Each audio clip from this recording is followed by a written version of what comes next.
नमस्कार, स्वागत आप सभी का सुपरफास्ट छत्तीसगढ़ का नंबर 1 बुलेटिन आप देख रहे हैं। आपके साथ मैं हूं पुनीत। चलिए खबरों की शुरुआत में सबसे पहले सुकमा की बात करेंगे, जहां के सिलगेर इलाके में आईईडी ब्लास्ट किया गया नक्सलियों की तरफ से, और नक्सलियों ने इस आईईडी ब्लास्ट में जवानों को निशाना बनाने की कोशिश की और ट्रक को निशाना बना लिया गया। आईईडी ब्लास्ट में 2 जवान हमारे शहीद हो गए, जबकि कोबरा 201 बटालियन के जवान विष्णु आर, शैलेंद्र शहीद हो गए। आईईडी ब्लास्ट में कई जवान जख्मी भी होना बताए गए हैं। बता दें कि ये ट्रक जो है ये राशन सामग्री लेकर जा रहा था और इसी पर आईईडी ब्लास्ट किया गया, जिसकी वजह से हमारे 2 जवान शहीद हो गए, जबकि कई जवान इसमें जख्मी हुए हैं। विष्णु आर और शैलेंद्र शहीद जवानों के नाम हैं जो इस नक्सल हमले में शहीद हो गए।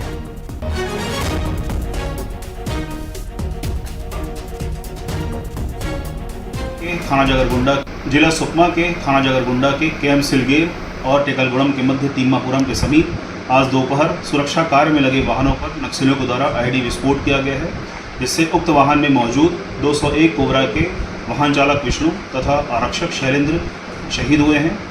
घटना की जानकारी मिलते ही तत्काल वहां पर सीआरपीएफ व कोबरा व पुलिस की टीम पहुंच चुकी है। सभी दोनों ही शहीद जवानों के शव सुरक्षित वहां से निकाले गए हैं तथा मौके पर सर्चिंग जारी है। इधर सुकमा ब्लास्ट में 2 जवान जो शहीद हुए हैं, सीएम ने जवानों की शहादत पर दुख व्यक्त किया है। सोशल मीडिया साइट एक्स पर पोस्ट उन्होंने किया है और सुकमा जिले में हुए आईईडी ब्लास्ट को लेकर सीएम विष्णुदेव साय ने ट्वीट करते हुए लिखा है कि सुकमा जिले के टेकलगुड़ेम में नक्सलियों के द्वारा किए गए आईईडी ब्लास्ट में 2 कोबरा बटालियन के जवानों के निधन की दुखद खबर आ रही है। ईश्वर से दिवंगत आत्माओं की शांति और परिजनों को संबल प्रदान करने की प्रार्थना करता हूं। बस्तर में चल रहे नक्सल उन्मूलन अभियान से नक्सली हताश हैं और विचलित होकर ऐसी कारानक हरकतों को वे अंजाम दे रहे हैं। जवानों की शहादत व्यर्थ नहीं जाएगी। नक्सलवाद के खात्मे तक हम चुप नहीं बैठेंगे।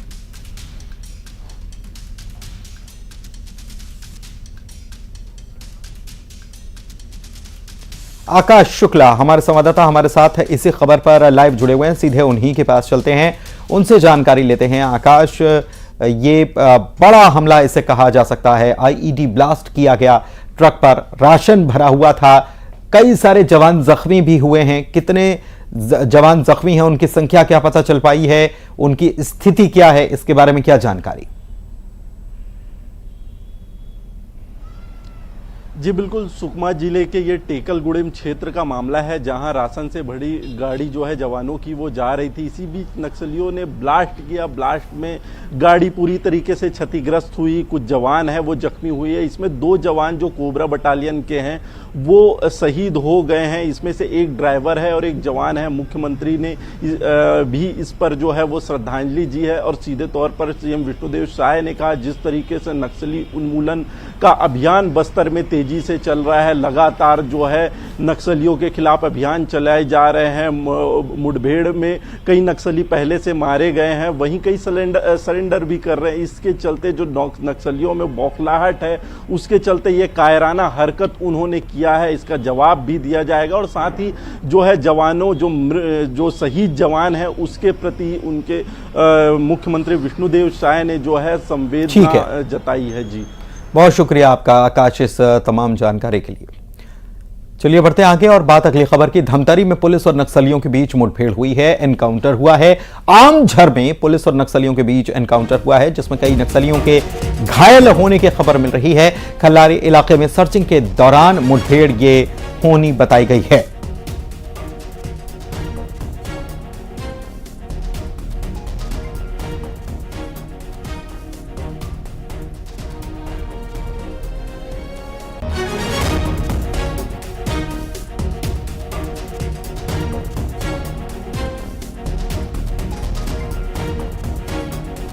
उधर सुकमा में नक्सल विरोधी अभियान के तहत एक बड़ा खुलासा हुआ। पहली बार नक्सलियों के पास से नोट मिले हैं और नोट छापने के उपकरण भी मिले। जी हां, जाली नोट छापने का काम नक्सली कर रहे थे। 50, 100, 200 और 500 के जाली नोट के सैंपल यहां से बरामद किए गए हैं। सुकमा पुलिस ने यह बड़ा खुलासा किया है और यह माना जा रहा है फोर्स की तरफ से कि फंड की कमी से नक्सली जूझ रहे हैं और इसी वजह से नक्सली नकली यानी कि जाली नोटों को छापकर उनका इस्तेमाल करने की कोशिश कर रहे हैं। कोराजगुड़ा के जंगलों से बड़ी मात्रा में सामग्री बरामद की गई है।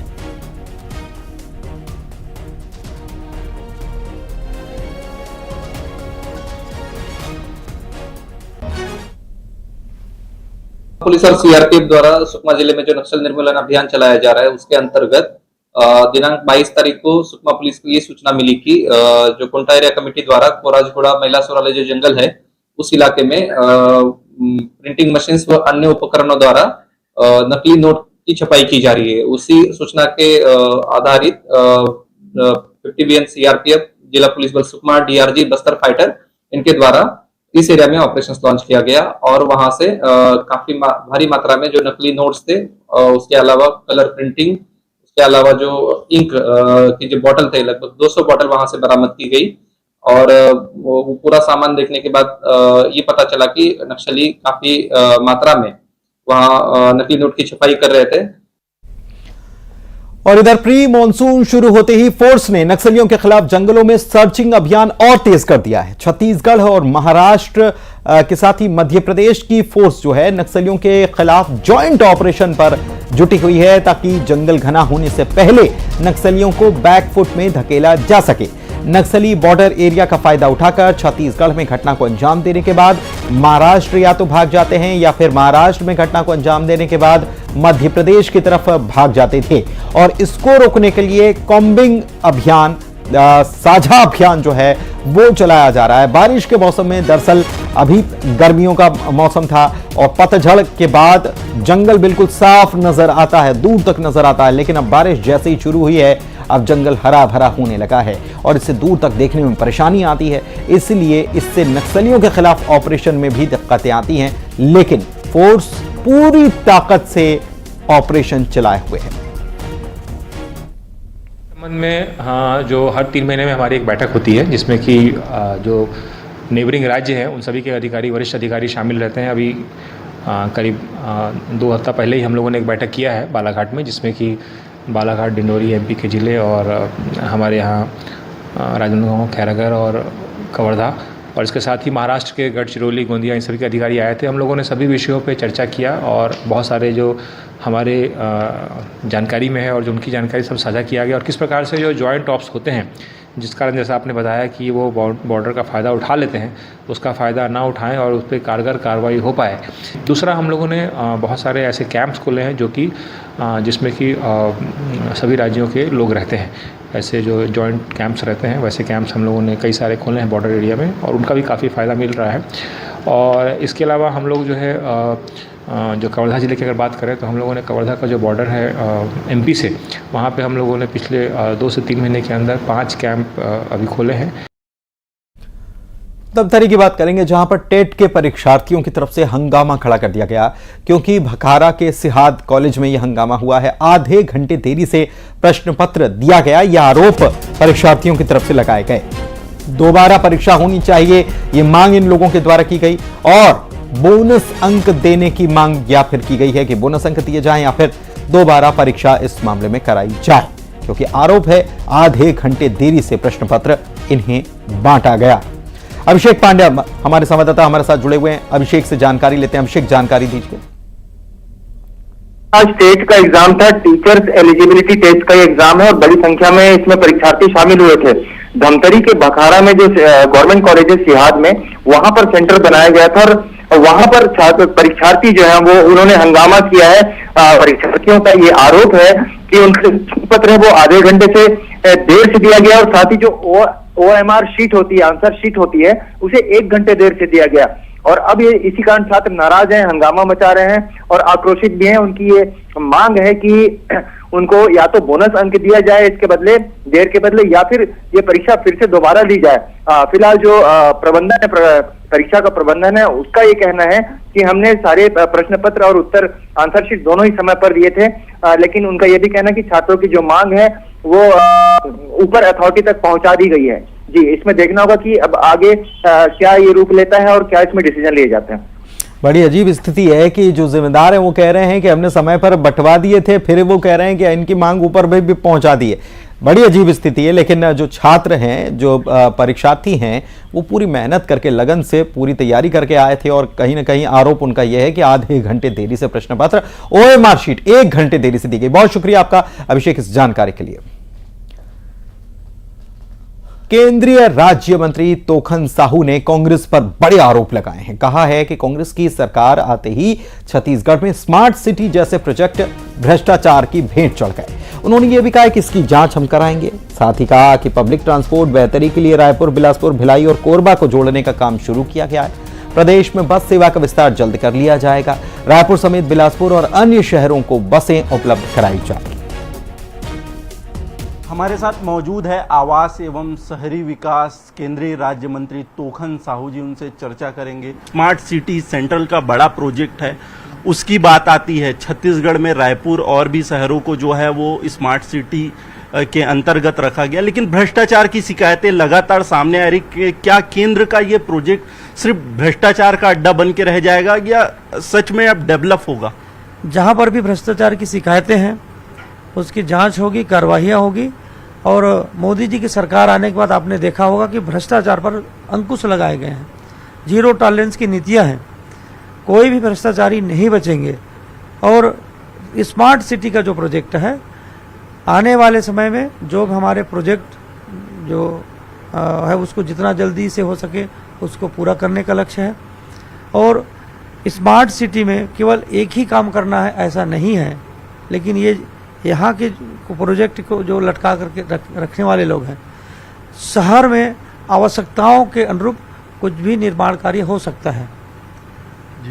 लेकिन जैसा कि आपने बताया कि यदि भ्रष्टाचार है तो उसकी जांच होगी। जी बिल्कुल, ये थे केंद्रीय राज्य मंत्री तोखन साहू जी, जिन्होंने अपनी प्लानिंग भी बताई कि किस तरीके से छत्तीसगढ़ को लेकर उन्होंने विजन रखा है। और निश्चित तौर पर विकसित भारत के संकल्प को जो प्रधानमंत्री नरेंद्र मोदी ने तय किया है, तो 2047 तक जो विकसित छत्तीसगढ़ का संकल्प है उसको भी साकार करने के लिए जा रहे हैं। कैमरामैन राजेंद्र के साथ आकाश शुक्ला, न्यूज 18 रायपुर, छत्तीसगढ़। आकाश शुक्ला हमारे संवाददाता हमारे साथ लाइव जुड़े हुए हैं, सीधे उन्हीं के पास चलते हैं। आकाश, कांग्रेस सरकार पर आरोप लगाए जा रहे हैं, गंभीर आरोप की भ्रष्टाचार किया गया और हम जांच कराएंगे।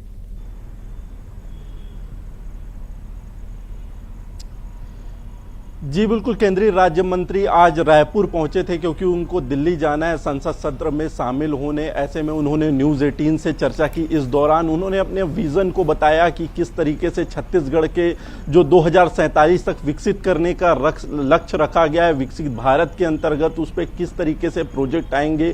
छत्तीसगढ़ शासन जो विजन डॉक्यूमेंट ला रही है उसकी बात उन्होंने की। इसके साथ ही उनसे जब सवाल किया गया कि स्मार्ट सिटी जैसे बड़े प्रोजेक्ट केंद्र सरकार के प्रोजेक्ट हैं उसमें कई भ्रष्टाचार के लगातार आरोप लगते रहे हैं, डेवलपमेंट पर सीधे तौर पर शिकायत आते रही है, तो उस पर उन्होंने कहा कि लगातार जो केंद्रीय प्रोजेक्ट है उसकी समीक्षा की जा रही है। इसमें महत्वपूर्ण जो है वो स्मार्ट सिटी का प्रोजेक्ट है। जब पूर्व की कांग्रेस सरकार रही उस दौरान भी जो है इसमें कई भ्रष्टाचार की शिकायतें आई। ठीक है, कई भ्रष्टाचार की शिकायतें कांग्रेस सरकार पर आरोप वो लगा रहे हैं। तो कांग्रेस की तरफ से सुरेंद्र वर्मा जी हमारे साथ जुड़े हुए हैं, उनसे समझ लेते हैं, उनसे बात कर लेते हैं। सुरेंद्र जी, बहुत स्वागत है आपका। और आरोप लगाए जा रहे हैं, तोखन साहू जो केंद्रीय मंत्री हैं उनकी तरफ से कहा गया कि पूर्व की कांग्रेस की सरकार जो प्रदेश में थी, स्मार्ट सिटी प्रोजेक्ट में भ्रष्टाचार भारी तौर पर किया गया। पुनीत जी पहली बार सांसद बने हैं तोखन साहू जी, उनको थोड़ा सा सिस्टम को समझने में समय लगेगा। स्मार्ट सिटी प्रोजेक्ट जो है केंद्र सरकार ने निर्वाचित जनप्रतिनिधियों को बाईपास करके अधिकारियों के माध्यम से सीईओ कौन है स्मार्ट सिटी के पता कर ले तोखन साहू जी। सम्मानित सांसद बनाया है प्रदेश की जनता ने काम करने के लिए, तो अपनी अकर्मण्यता को छुपाने के लिए इस तरह से तथ्यहीन आरोप लगा रहे हैं। स्मार्ट सिटी प्रोजेक्ट में तो सीधा केंद्र का नियंत्रण है और जो सीईओ बनाया गया है वो भी आईएएस अधिकारियों को बनाया गया है। तो स्थानीय जनप्रतिनिधियों के हक का गला घोटकर जिस प्रकार से अधिनायक बात थोपा गया है, तो वो जरा पता कर ले। और ये भी बताएं कि पूर्व में 10 साल से मोदी की सरकार है, सांसदों ने एक एक गांव गोद दिया था, वो गांव से आज तक बाहर है। ये भी बताएं। ठीक है, राजीव चक्रवर्ती साहब बीजेपी के नेता हमारे साथ जुड़े हुए हैं, उनसे भी बात कर लेते हैं। राजीव जी, स्मार्ट सिटी प्रोजेक्ट में भ्रष्टाचार किया गया, तोखन साहू कह रहे हैं और आरोप लगा रहे हैं कांग्रेस पर, लेकिन कांग्रेस सवाल खड़े कर रही है और लॉजिकल सवाल खड़े कर रही है कि सीईओ कौन है, जनप्रतिनिधियों को छोड़ करके सारे जो अधिकार हैं, सारे काम जो हैं वो प्रशासनिक अधिकारियों को सौंप दिए गए केंद्र के द्वारा, क्या कहेंगे?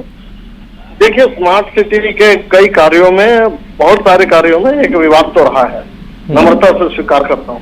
लेकिन जहां पर जिन जिन शहरों में महापौर कांग्रेस के रहे हैं, उस कांग्रेस के महापौर रहे, वहां के नगर निगम के सीईओ को या जो स्मार्ट सिटी के सीईओ है उनको धमकाकर चमकाकर जिस प्रकार से खुला भ्रष्टाचार का खेल खेला है, जिस प्रकार से अधिनायकवाद चलाया है, जिस प्रकार से अनावश्यक रूप से तालाबों के पेड़ों को काटा है, वहां तालाब का जहां आवश्यकता नहीं वहां पर निर्माण कार्य किया है। तो तूफान साहू जी ने जो प्रश्न उठाया वो बिल्कुल जायज है, बिल्कुल सही है, सत्य है। और खास करके जहां कांग्रेस के महापौर थे, जहां नगर निगम में कांग्रेस के लीडरान थे, जहां कांग्रेस की एमआईसियां थी, वहां पर सबसे ज्यादा गोलमाल हुआ। और जहां पर भारतीय जनता पार्टी की सत्ता रही वहां पर पारदर्शिता रही। तो बस निकाय चुनाव मतलब आने वाले हैं, ये तैयारी आपके बयान से भी समझ लेनी चाहिए। बहुत शुक्रिया आप दोनों का, हमारे सहयोगी आकाश का भी हमारे साथ जुड़ने के लिए। मुख्यमंत्री विष्णुदेव साय की मंशा के अनुरूप एनसीआर की तर्ज पर रायपुर में स्टेट कैपिटल रीजन का विकास किया जाएगा, ऐसा कहा जा रहा है। दिल्ली में बजट के पूर्व बैठक में छत्तीसगढ़ के वित्त मंत्री ओपी चौधरी ने राज्य हित में कई प्रस्ताव रखे और राज्यों को पूंजीगत निवेश के लिए विशेष सहायता की राशि पहले की तरह जारी रखने का प्रस्ताव दिया। इसके साथ ही राज्य में रेल नेटवर्क के विस्तार का भी प्रस्ताव रखा और केंद्र से छत्तीसगढ़ में इंडस्ट्रियल कॉरिडोर, टेक्सटाइल पार्क और मेडिकल डिवाइस पार्क बनाने का भी आग्रह किया गया।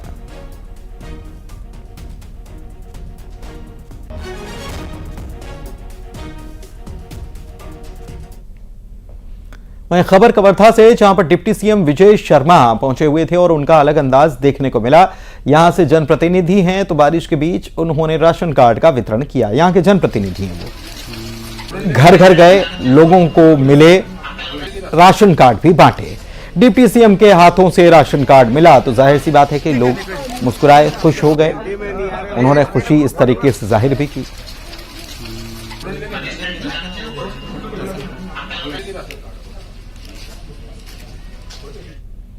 वहीं छत्तीसगढ़ में जानवरों और मवेशियों के आतंक से फसलों को बचाने के लिए खेत में लगाए गए